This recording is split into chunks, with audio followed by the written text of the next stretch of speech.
Dogs and loud noises can do only so much, but when a formidable enemy such as the peregrine falcon appears in the sky, most other birds steer clear.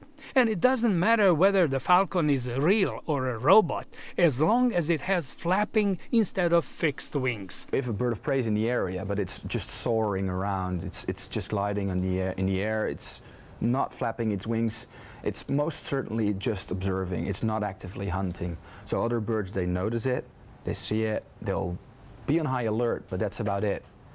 The moment that this bird starts flapping its wings, they know that it's got serious, and that's when they know that everything starts to get dangerous for them. Designing a mechanical wing that bends across its entire length in a repetitive motion, as birds' wings do, was a formidable task. Just like with real birds, the wings, which might look rigid, they're actually flexible, which allows it to sort of row through the air instead of just moving its wings up and down.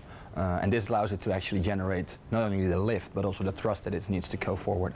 The body of the Robird is 3D printed out of fiberglass and nylon composite, which can withstand hard landings, and made in a natural feather pattern. For now, it flies by a remote control, but its designers are working on an algorithm which can keep it on a predetermined flight path, for instance, along the perimeter of an airport. Robird Falcon is already successfully keeping birds in check around several airports and landfills.